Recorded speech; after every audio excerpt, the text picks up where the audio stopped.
Hi friends, welcome to YouTube channel math and English by Raghav.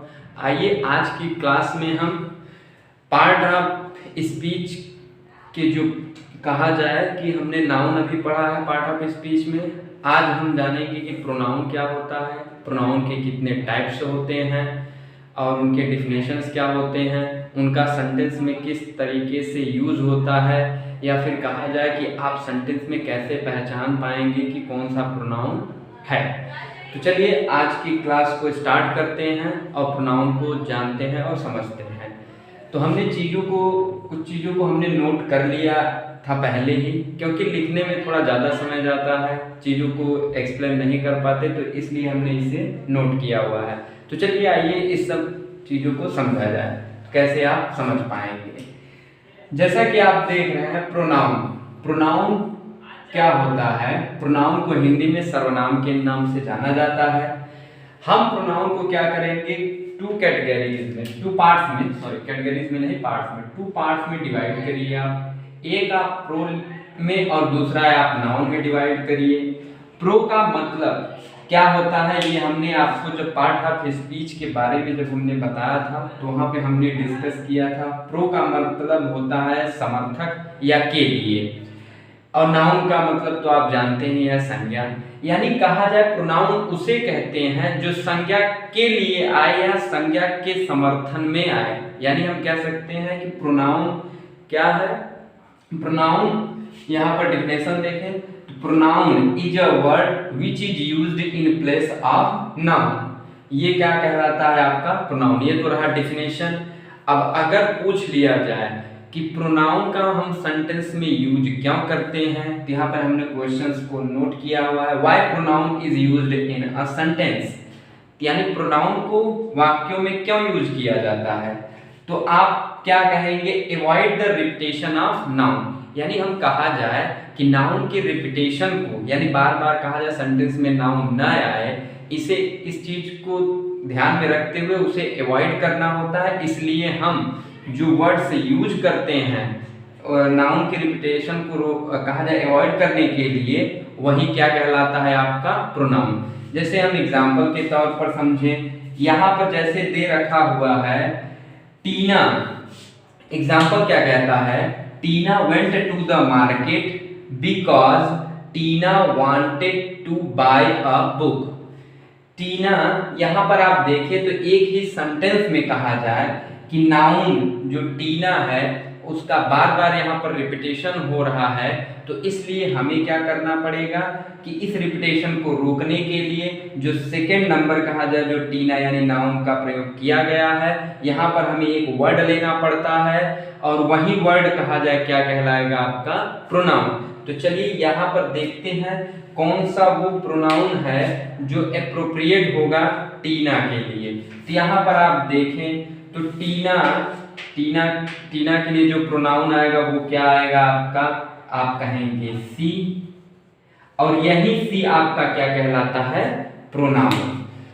तो ये चीजें आप ध्यान से देखिए और ध्यान से समझिए। उम्मीद करता हूं कि आप इतनी चीजों को समझ गए होंगे।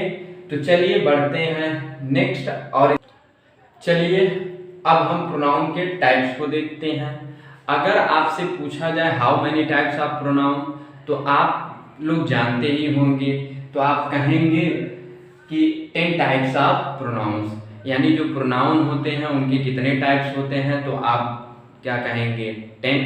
कुछ लोग 9 पढ़ते हैं, पर लेकिन 9 कैसे पढ़ते हैं ये हम आगे डिस्कशन कर देंगे कि वो लोग 9 किस तरीके से पढ़ते हैं। 9 यानी कहते हैं 9 भी कह सकते हैं आप, और 10 टाइप्स कह सकते हैं, क्योंकि 9 जो होता है वो पर्सनल, जो लोग 9 कहते हैं वो पर्सनल प्रोनाउन में ही एक प्रोनाउन को पढ़ लेते हैं, जिसे आप जानते हैं पॉजिटिव प्रोनाउन, पर लेकिन हमें उसे अलग पढ़ना चाहिए। तो इसीलिए हम क्या कहेंगे 10 टाइप्स ऑफ प्रोनाउन। तो चलिए पहला देखते हैं। पहला यहाँ पर लिखा हुआ है पर्सनल प्रोनाउन, जिसे आप हिंदी में जानते हैं व्यक्तिवाचक सर्वनाम। यानी ये जो प्रोनाउन होता है किसी व्यक्ति या कहा जाए किसी एक थिंग के लिए, यानी पर्टिकुलर पर्सन या थिंग के लिए ये यूज होता है, ये ऐसा प्रोनाउन होता है। आप डिफिनेशन देख लीजिए। Personal pronoun is a pronoun which associates with a person और थिंग। यानी यहाँ से हमें पता चलता है जो पर्सनल प्रोनाउन होता है वो किसी एक पर्सन या थिंग से जो होता है वो क्या होता है, संबंधित होता है। तो यहाँ पर अब हम देखते हैं कि पर्सनल प्रोनाउन का जब सेंटेंस में यूज किया जाता है तो वो दो फॉर्म में यूज किया जाता है। तो अब आप कहेंगे कौन कौन से, तो एक होता है सब्जेक्टिव फॉर्म और एक होता है ऑब्जेक्टिव फॉर्म। अब आप देखिए सब्जेक्टिव फॉर्म में कैसे यूज किया जाता है। तो सब्जेक्टिव फॉर्म में हम यूज करते हैं आई, वी, यू, दे, ही, सी और इट। अब ऑब्जेक्टिव फॉर्म में आप देखते हैं सेंटेंस में, तो आई का ऑब्जेक्ट आप जानते ही हैं कि ऑब्जेक्टिव फॉर्म क्या होगा, मी। वी का object us, you, them, him, her, it. इस तरीके से ये रहे ऑब्जेक्टिव फॉर्म और ये रहे आपके सब्जेक्टिव फॉर्म। यानी पर्सनल प्रोनाउन को दो फॉर्म में यूज किया जाता है, एक ऑब्जेक्टिव और एक सब्जेक्टिव और दूसरा ऑब्जेक्टिव। तो चलिए इसे एग्जांपल के तौर पर समझते हैं। जैसे यहाँ पर हमने एक एग्जांपल लिखा हुआ है, we asked him, we asked him. तो अब आप पहचानेंगे कि इस सेंटेंस में कहाँ पर ऑब्जेक्टिव फॉर्म का यूज किया गया है और कहाँ पर कहा जाए सब्जेक्टिव। तो आप देखें यहाँ पर जो वी यूज किया गया है वो किसके लिए है, वे पर्टिकुलर पर्सन के लिए है। तो यहाँ पर पर्सन के लिए जो सब्जेक्टिव फॉर्म आया है वो क्या है, वी है। वी आस्क्ड हिम, तो यहाँ पर अब आपने देखा कि हिम जो है वो क्या है, ये तो आपका सब्जेक्टिव हो गया, ये आपका सब्जेक्टिव हो गया और हिम आपका क्या हो गया, तो हिम आपका क्या हो जाता है, ऑब्जेक्टिव फॉर्म हो जाता है ये। इसी तरीके से we asked him to help us यहाँ पर जो आया हुआ है ये भी आपका क्या है, ऑब्जेक्टिव, क्योंकि आप जानते हैं कि वी का जो ऑब्जेक्टिव फॉर्म होता है वो क्या होता है, अस होता है, ऑब्जेक्टिव। अब यहाँ पर ऑब्जेक्टिव फॉर्म आ गया, तो यहाँ पर आप सेंटेंस में इस तरीके से पहचान सकते हैं कि जो पर्सनल प्रोनाउन होते हैं उनका दो फॉर्म में यूज किया जाता है, एक सब्जेक्टिव फॉर्म, एक ऑब्जेक्टिव फॉर्म। और इन्हीं सब्जेक्टिव और ऑब्जेक्टिव को मिला दिया जाता है तो वहीं आपका टोटल जो वर्ड्स होता है आपका क्या हो जाता है, पर्सनल प्रोनाउन। क्योंकि ये क्या होता है, पर्टिकुलर पर्सन या थिंग के लिए यूज होता है। तो उम्मीद करता हूं आप समझ गए होंगे। तो आइए नेक्स्ट लेते हैं दूसरा। चलिए कहा जाए टाइप्स ऑफ प्रोनाउन के, हम जो दूसरा टाइप होता है जिसे आप जानते हैं पॉजेसिव प्रोनाउन, हिंदी में इसे कहा जाता है अधिकारवाचक सर्वनाम। यानी ये वे वर्ड होते हैं जिससे कि ये किसी वस्तु पर आपका क्या दिखाते हैं, अधिकार दिखाते हैं, या फिर कहा जाए आपका स्वामित्व दिखाते हैं, या फिर कहा जाए कि अधिकार दिखाते हुए आपका किसी वस्तु से संबंध बताते हैं। तो ये डिफिनेशन से आइए देखते हैं डिफिनेशन क्या कहता है। पॉजेसिव प्रोनाउन शोज पोजेशन मतलब अधिकार दिखाएगा, ओनरशिप कहा जाए आपका मालिक के तौर पर आपको शो करेगा कि आप उस वस्तु के मालिक हैं, या कहा जाए रिलेशनशिप यानी कि पोजीशन दिखाते हुए आपका उस वस्तु से क्या करेगा, संबंध बताएगा। तो और एक बात और होता है क्या, no apostrophe is used with possessive pronoun. कभी भी आप ये देख करिएगा कि पॉजेसिव प्रोनाउन जहां पर होगा उसके साथ एपोस्ट्रॉफ नहीं लगाया जाता। क्यों नहीं लगाया जाता, क्योंकि ये वर्ड ही ऐसे होते हैं जो कि अधिकार बताते हैं। और एपोस्ट्रॉफ तब लगाया जाता है जब आप किसी से कहा जाए किसी वस्तु का किसी से जब आप अधिकार बताते हैं। तो इसलिए इसके साथ जो ये वर्ड्स होते हैं पॉजेसिव प्रोनाउन के, उसके साथ एपोस्ट्रॉफ नहीं लगाया जाता। तो आइए वो वर्ड देखते हैं कि वो वर्ड्स कौन कौन से हैं। तो वो वर्ड्स हो जाते हैं माइंड क्या है, पॉजेसिव प्रोनाउन, आवर्स ये possessive pronoun, yours possessive pronoun, his possessive pronoun, hers possessive pronoun, its आपका पॉजेसिव प्रोनाउन है, एंड दियर्स आपका पॉजेसिव प्रोनाउन है। तो आइए एग्जाम्पल के माध्यम से भी इसे समझ लेते हैं कि जैसे यहाँ पर एक एग्जाम्पल है, all the bags were big but hers was the most spacious. तो यहाँ पर आप देखें तो हर्ष किसके लिए आया है? क्योंकि आप ये एक बात जानते हैं कि किसी नाउन के लिए ही तो प्रोनाउन आता है। तो हर्ष जो एक पॉजेसिव प्रोनाउन है ये किसके लिए आया है? ये बैग के लिए आया है। यहाँ पर कहा गया all the bags were big, जितने भी बैग थे वो क्या थे? कहा जाए बिग, बड़े थे या भारी थे। But Harsh was the most spacious, लेकिन जो उसका बैग था वो क्या था? मोस्ट स्पेसियस, काफी ज्यादा कहा जाए भारी या विशाल था। तो इसी तरीके से आइए अब पॉजेसिव प्रोनाउन और पॉजेसिव एडजेक्टिव के डिफरेंस को समझते हैं। आइए पॉजेसिव प्रोनाउन और पॉजेसिव एडजेक्टिव में क्या डिफरेंस होता है इसे भी समझ लिया जाए, क्योंकि जब एग्जाम में इससे क्वेश्चंस बनते हैं तो लोग ये नहीं बता पाते कि कौन सा पॉजेसिव एडजेक्टिव होता है या कौन सा पॉजेसिव प्रोनाउन होता है। तो ध्यान से समझिए, क्योंकि ये चीजें समझने वाली हैं। कैसे आप पहचान पाएंगे किसी सेंटेंस में कि कहाँ पर पॉजेसिव प्रोनाउन है या कहाँ पर पॉजेसिव एडजेक्टिव है? क्योंकि दो चीजें होती हैं। प्रोनाउन में भी कहा जाए कि पॉजेसिव होता है, पॉजेसिव प्रोनाउन होता है। जब एडजेक्टिव हम पढ़ेंगे तो वहां पर भी कहा जाए पॉजेसिव एडजेक्टिव एक टाइप हमें देखने को मिल जाएगा। तो इसलिए अंतर यही समझ लिया जाए। जैसे हमने कहा पॉजेसिव प्रोनाउन है, तो अपोजेसिव एक प्रोनाउन है, ये आप जानते हैं। तो ये तो आप 100% जानते हैं कि प्रोनाउन कहाँ पर यूज होता है, तो वो नाउन के स्थान पर यूज होता है। तो चलिए यहाँ पर देखिए क्या लिखा हुआ है। पॉजेसिव प्रोनाउन क्या होता है? It is used in place of a noun. ये जो यूज होगा, जो पॉजेसिव प्रोनाउन रहेगा वो यूज हमेशा कहाँ होगा? किसी नाउन के स्थान पर यूज हुआ होगा। और जो पॉजेसिव आपका एडजेक्टिव होगा वो it is placed before a noun, यानी जो पॉजेसिव एडजेक्टिव आएगा वो किसी नाउन के पहले आएगा। तो जो नाउन के पहले आएगा पॉजेसिव दिखाने वाला वर्ड वो क्या हो जाएगा? पॉजेसिव एडजेक्टिव हो जाएगा। और किसी नाउन के स्थान पर जो पॉजेसिव दिखाने वाला वर्ड आएगा वो आपका पॉजेसिव प्रोनाउन हो जाएगा।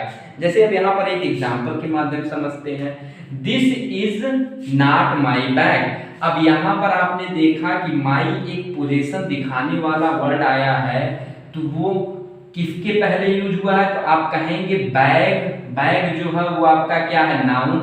ये इस नाउन के पहले पोजीशन वाला वर्ड माई आया हुआ है। तो यहाँ पर आप देखेंगे तो ये आपका जो माई होगा वो क्या बन जाएगा? तो आप कहेंगे कि it is placed before a noun. तो यहाँ पर आप कहेंगे कि ये क्या हो जाएगा? आपका पॉजेसिव एडजेक्टिव।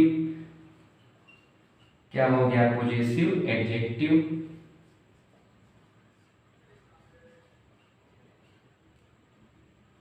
ये रहा आपका पॉजेसिव एडजेक्टिव। और जब आप अगला सेंटेंस पढ़ते हैं तो माइन इज ब्राउन। अब ये माइन किसके लिए आया है?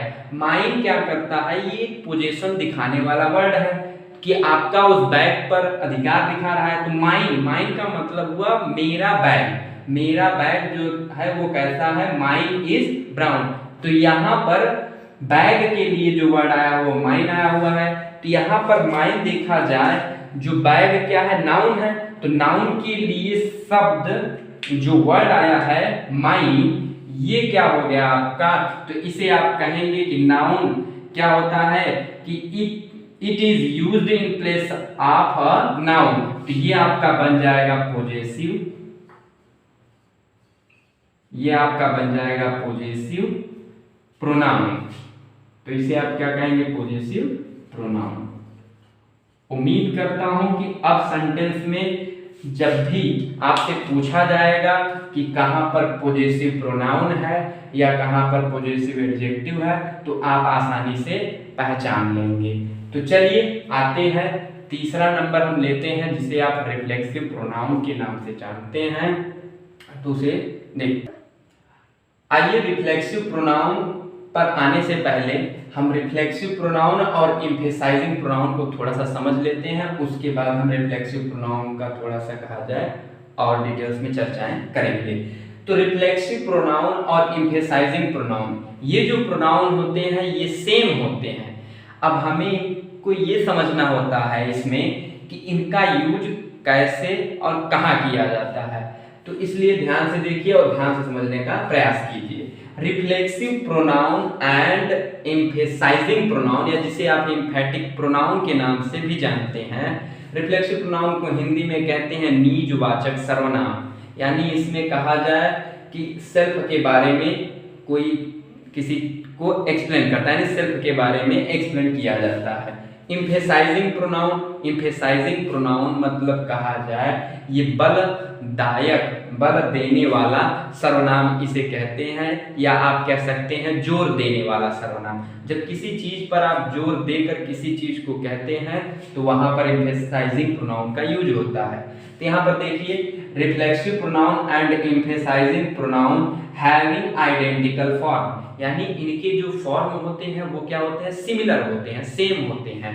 और वो कौन कौन से होते हैं, myself, yourself, yourself, ourself, himself, herself, itself and themself. तो आइए अब हम लेते हैं रिफ्लेक्सिव प्रोनाउन और उसे समझते हैं। आइए तीसरा रिफ्लेक्सिव प्रोनाउन को देखते हैं और समझते हैं। रिफ्लेक्सिव प्रोनाउन निजवाचक सर्वनाम जिसे कहा जाता है हिंदी में। रिफ्लेक्सिव प्रोनाउन का डेफिनेशन क्या है, प्रोनाउन आर, क्योंकि रिफ्लेक्सिव प्रोनाउन एक प्रोनाउन ही होता है, तो pronoun are called reflexive pronoun when the action done by the subject turn back, या हम कहें रिफ्लेक्ट हो जाए, जो एक्शन सब्जेक्ट के द्वारा किया जाए और रिफ्लेक्ट हो करके पुनः सब्जेक्ट के ऊपर चला जाए, तो ऐसे शब्द जो आते हैं सेंटेंस में उसे क्या कहते हैं आप, रिफ्लेक्सिव प्रोनाउन। क्योंकि रिफ्लेक्सिव प्रोनाउन वर्ड से ही हमें पता चल रहा है कि ये रिफ्लेक्ट करता होगा किसी चीज को। तो अब आप जान गए डेफिनेशन से कि ये रिफ्लेक्ट किसको करता है, तो जो एक्शन सब्जेक्ट के द्वारा किया जाता है उसी को ये क्या करता है, एक्शन को रिफ्लेक्ट कर देता है सब्जेक्ट पर। तो चलिए एग्जाम्पल के तौर पर हम समझते हैं कि कैसे ये एक रिफ्लेक्टर होता है, रिफ्लेक्टर वर्ड भी कह सकते हैं आप इसे समझने के लिए। जैसे यहाँ पर आप देखें, राम हर्ट हिमसेल्फ, तो राम ने क्या किया, एक्शन किया किसका, हर्ट का, यानी कि राम ने हर्ट का एक्शन किया। अब ये क्या करता है, राम एक्शन हर्ट का किया, हिमसेल्फ खुद को, स्वयं को, और यही जो वर्ड आया हुआ है आपका हिमसेल्फ, हिमसेल्फ ने क्या किया कि जो एक्शन हर्ट का हुआ उसे कहां पर ट्रांसफर कर दिया, राम के ऊपर। तो इस तरीके से आपने देखा कि जो रिफ्लेक्सिव वर्ड होते हैं, रिफ्लेक्सिव प्रोनाउन जो होते हैं वो क्या करते हैं कि एक्शन को सब्जेक्ट के ऊपर क्या करते हैं, रिफ्लेक्ट कर देते हैं। इसी तरीके से सेकेंड नंबर सेंटेंस क्या कहता है, सी किल्ड, यानी इसने एक्शन किसका किया, किल्ड का, सी किल्ड हर सेल्फ जो प्रोनाउन आपका आया हुआ है, यानी रिफ्लेक्सिव प्रोनाउन जो आया हुआ है, इसने किल्ड, यानी उसने कहा जाए कि स्वयं को क्या किया, मार डाला, यानी कि जान से मार डाला। यहाँ पर राम ने क्या किया, स्वयं को हर्ट किया, यानी कि हिमसेल्फ ने क्या किया, एक्शन को रिफ्लेक्ट कर दिया राम को, और हर सेल्फ ने रिफ्लेक्ट कर दिया एक्शन को सी पर। तो आइए और भी चीजों को देखते हैं आगे। यहाँ लिखा गया है सम कॉमन वर्ब्स, कुछ ऐसे वर्ब्स होते हैं जिन्हें आप वर्ब्स कहते हैं, यानी कि कहा जाए जब ये वर्ड्स जो हमने लिख रखा हुआ है, जब ये वर्ड्स कहा जाए एज लाइक, कहा जाए कि जब वर्ब की तरह यूज होते हैं सेंटेंस में, तो इनके बाद क्या होता है कि रिफ्लेक्सिव प्रोनाउन का यूज किया जाता है। Some common verbs that take a reflexive pronoun, जैसे एक्विट, अगर सेंटेंस में एक्विट आ जाए, अडॉप्ट आ जाए, अवॉइड आ जाए, अब्सेंट आ जाए, ब्लेम आ जाए, प्रेजेंट आ जाए, कंडक्ट आ जाए और एंजॉय। लेकिन ये कैसे सेंटेंस में आना चाहिए, ये वर्ब के रूप में अगर सेंटेंस में आ जाए तो ही ये क्या करेंगे कि रिफ्लेक्सिव प्रोनाउन लेंगे। जैसे आप देखें सेंटेंस से आप समझ जाइए, यहाँ पर आपने सेंटेंस एक देखिए कि ही हैज एडॉप्टेड, यहाँ पर एडॉप्टेड कैसे आया हुआ है, वर्ब के रूप में, तो इसके तुरंत बाद रिफ्लेक्सिव प्रोनाउन यहाँ पर हिमसेल्फ आया है। तो he has adopted himself well to the hostel life. तो यहाँ पर उम्मीद करता हूँ कि आप समझ गए होंगे कि एडॉप्टेड सेंटेंस में आया हुआ है तो ये अपने जस्ट तुरंत बाद क्या लेगा, रिफ्लेक्सिव प्रोनाउन। इसी तरीके से सेकंड सेंटेंस क्या कहता है, we enjoyed ourselves at the water park. तो एंजॉयड भी यहाँ पर आप देखें तो किसके रूप में आया हुआ है, वर्ब के फॉर्म में, वर्ब के रूप में आया हुआ है सेंटेंस में। तो इस वर्ब के भी बाद तुरंत क्या आना चाहिए, रिफ्लेक्सिव प्रोनाउन। तो यहाँ पर आपने देखा आवरसेल्फ, क्या आवरसेल्फ जो आया हुआ है वो क्या है, रिफ्लेक्सिव प्रोनाउन। अब ये मत समझिएगा कि एडॉप्ट और एंजॉयड ही केवल सेंटेंस में अगर वर्ब के रूप में आते हैं तो ही रिफ्लेक्सिव प्रोनाउन लेंगे। अरे इन दोनों को छोड़ करके अगर एक्विट आ जाए वर्ब के रूप में तो भी रिफ्लेक्सिव लेगा, और यहाँ पर एवाइल अगर आ जाता है वर्ब के रूप में तो वो क्या करेगा, रिफ्लेक्सिव लेगा। अब्सेंट आ जाए, इसी तरीके से ब्लेम आ जाए, प्रेजेंट आ जाए, कंडक्ट आ जाए और एंजॉय, इस तरीके से जब सेंटेंस में आते हैं वर्ब के रूप में तो ये क्या लेते हैं, रिफ्लेक्सिव प्रोनाउन। चलिए आइए देखते हैं एम्फेसाइजिंग प्रोनाउन। चलिए आइए देखते हैं एम्फेसाइजिंग प्रोनाउन, जिसे आप एम्फैटिक प्रोनाउन के नाम से जानते हैं। इसे हिंदी में बलदायक सर्वनाम या जोर देने वाला प्रोनाउन भी कहा जाता है। जब आप स्वयं पर या किसी और पर जोर देते हैं तो जो प्रोनाउन का आप यूज करते हैं उसे ही क्या कहते हैं, एम्फेसाइजिंग प्रोनाउन। चलिए डिफिनेशन देखते हैं और कुछ एग्जाम्पल के द्वारा इसे और अच्छे से समझते हैं। जैसे एम्फेसाइजिंग प्रोनाउन क्या होता है, when a pronoun is used to emphasize a noun और प्रोनाउन, यानी कहा जाए ये क्या करते हैं, ये ऐसे वर्ड होते हैं जो किसी नाउन या प्रोनाउन को क्या करते हैं, एम्फेसाइज करते हैं। एम्फेसाइज का मतलब ये होता है जोर देना। जैसे आप एग्जांपल के तौर पर इसे समझें, एग्जांपल क्या कहता है, आई किल्ड द रैट, यानी आई किल्ड द रैट, मैंने क्या किया, चूहे को मारा। अब क्या कर रहा है कि ये जो यहाँ पर माई सेल्फ आया हुआ है यही आपका क्या है, एम्फेसाइजिंग प्रोनाउन। और कैसे एम्फेसाइजिंग प्रोनाउन हो रहा है, क्योंकि यहाँ पर जो प्रोनाउन सब्जेक्ट के रूप में कहा जाए आई आया हुआ है, इसी पर माई सेल्फ इसी पर जोर दे रहा है कि I killed the rat my self, यानी मैं खुद चूहे को जान से मार डाला, ये है इसका। तो यहाँ पर माई सेल्फ जो हुआ वो क्या कर रहा है, आई को एम्फेसाइज कर रहा है। और इसी तरीके से आप सेकंड में देखें, सेकंड जो सेंटेंस लिखा गया है, you can do it yourself, तो यू कैन, यहाँ पर यू को एम्फेसाइज करने के लिए योरसेल्फ आया हुआ है। तो योरसेल्फ जो एम्फेसाइज कर रहा है वो किसे, यू को, जो कि एक प्रोनाउन है, इसे योरसेल्फ एम्फेसाइज कर रहा है, यानी इस पर जोर दे रहा है। आइए देख लेते हैं पांचवा भी, जिसे आप कहते हैं डिमोन्स्ट्रेटिव प्रोनाउन। इसका हिंदी अर्थ होता है संकेतवाचक सर्वनाम, यानी कहा जाए ये ऐसे वर्ड, ऐसे प्रोनाउन होते हैं जो किसी पर्सन या कहा जाए किसी वस्तु की ओर क्या करेंगे, इंडिकेट करेंगे या पॉइंट आउट करेंगे। तो चलिए डिफिनेशन देखते हैं। Demonstrative pronouns are used to point out person और थिंग। तो यहाँ पर जो डिमोन्स्ट्रेटिव प्रोनाउन होंगे वो किसी पर्सन या वस्तु की ओर या थिंग्स की ओर क्या करेंगे, पॉइंट आउट करेंगे। जैसे वे कौन से वर्ड होते हैं जो किसी पर्सन या थिंग्स की ओर पॉइंट आउट करते हैं, तो दिस, दैट, दीज, दोज, ये ऐसे वर्ड होते हैं जो किसी पर्सन या थिंग्स की ओर क्या करेंगे, पॉइंट आउट करेंगे। एग्जाम्पल के तौर पर हम देख लेते हैं, दैट इज अ टेबल, यहाँ पर एक थिंग्स, क्या यहाँ पर टेबल क्या है, आपका थिंग्स है।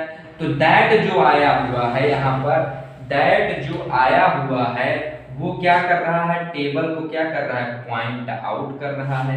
इसी तरीके से this is Mohan, this is Mohan, यहाँ पर जो दिस आया हुआ है वो किसकी ओर पॉइंट आउट कर रहा है, मोहन की ओर।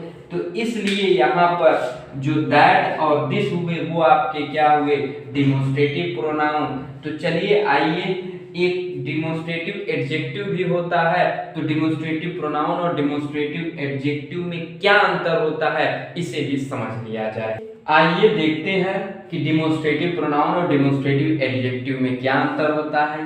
क्योंकि जो सेंटेंस कहा जाए एग्जाम में, जैसे एग्जामिनर जब क्वेश्चंस को बनाते हैं तो वो यही चीज़ों को मैक्सिमम तक पूछा जाता है। इसी टाइप के क्वेश्चंस पूछे भी जाते हैं कि क्या आप डिमोस्ट्रेटिव प्रोनाउन और डिमोस्ट्रेटिव जो एडजेक्टिव होता है वो आपको पता है या नहीं। तो चलिए देखा जाए और इसे समझा जाए कि क्या होता है डिमोस्ट्रेटिव प्रोनाउन और डिमोस्ट्रेटिव एडजेक्टिव। तो हमने कहा जब डिमोस्ट्रेटिव क्या है, डिमोस्ट्रेटिव प्रोनाउन है, यानी इसके साथ प्रोनाउन तो लगा ही हुआ है, तो आप प्रोनाउन वर्ड्स से ही पहचान करिए कि ये क्या होगा, किसी नाउन के लिए यूज होगा, नाउन के लिए यूज होगा। तो इसके डिफिनेशन से आपको पता चल जाएगा कि it is used in place of noun. तो जो डिमोस्ट्रेटिव कहा जाए प्रोनाउन होगा वो क्या होगा, किसी नाउन के स्थान पर यूज होगा। और जो डिमोस्ट्रेटिव आपका एडजेक्टिव होगा, it is placed before a noun, ये नाउन के पहले आएगा। यानी कि जो डिमोस्ट्रेटिव एडजेक्टिव होता है वो नाउन के पहले यूज होगा, क्योंकि आप एडजेक्टिव को जानते ही होंगे कि ये किसी नाउन या प्रोनाउन के पहले यूज होता है, तो यहाँ पर नाउन के पहले ये यूज होगा। तो आइए कहा जाए एग्जाम्पल से इसे और समझते हैं। जैसे एग्जाम्पल कहता है I found a feather inside this book. अब यहाँ पर आप पहचान गए होंगे कि यहाँ पर क्या है, डिमोस्ट्रेटिव एडजेक्टिव है या डिमोस्ट्रेटिव प्रोनाउन। चूंकि यहाँ पर क्या है, डिमोस्ट्रेटिव आपका एडजेक्टिव है। क्यों? क्योंकि यहाँ पर बुक दे रखा हुआ है और बुक के पहले जो डिमोस्ट्रेटिव वर्ड आया हुआ है दिस, तो ये बता रहा है कि क्या है, ये डिमोस्ट्रेटिव एडजेक्टिव के रूप में आया हुआ है। कौन? दिस, क्योंकि ये नाउन बुक के पहले आया हुआ है। इसी तरीके से यहाँ पर देखते हैं सेकेंड सेंटेंस में कि सेकेंड सेंटेंस में क्या है, this is the boy who help the injured dog. तो यहाँ पर जो दिस आया हुआ है वो किसके लिए आया हुआ है, तो आप कहेंगे जो दिस आया हुआ है वो बॉय के लिए आया हुआ है। तो जो नाउन के लिए कहा जाए, जो शब्द यूज किया जाता है उसे आप प्रोनाउन कहते हैं, और ये एक डिमोस्ट्रेटिव है। तो ये जो डिमोस्ट्रेटिव वर्ड जो आया हुआ है बॉय के लिए आया हुआ है, तो इसलिए यहाँ पर दिस क्या हुआ है, आपका डिमोस्ट्रेटिव प्रोनाउन। और इसे आप कहेंगे डिमोस्ट्रेटिव एडजेक्टिव यानी DA आप कह सकते हैं, और इसे आप क्या कह सकते हैं, DP डिमोस्ट्रेटिव प्रोनाउन। उम्मीद करता हूं आप कहा जाए इन चीजों को समझ गए होंगे। तो आज हम इसे बस यहीं समाप्त करते हैं। नेक्स्ट वीडियो में और जो इसके 5 टाइप्स बच रहे हैं उसे भी हम डिस्कस करेंगे, क्योंकि इतना एक्सप्लेन करने में वीडियो थोड़ा लंबा ना बने इस वजह से। तो चलिए आप भी ध्यान से इसे पढ़ते रहिए, समझते रहिए। सेंटेंस में इन सब चीज़ों की पहचान कीजिए कि कहाँ पर पर्सनल प्रोनाउन है, कहाँ पर कहा जाए डिमोस्ट्रेटिव प्रोनाउन है, डिमोस्ट्रेटिव एडजेक्टिव है, या कहा जाए रिफ्लेक्सिव प्रोनाउन है, एम्फेसाइजिंग प्रोनाउन है। तो सेंटेंस लीजिए और उसमें आप पहचान करने का प्रयास कीजिए। तो चलिए आज के लिए बस इतना ही, मिलते हैं नेक्स्ट वीडियो में। धन्यवाद।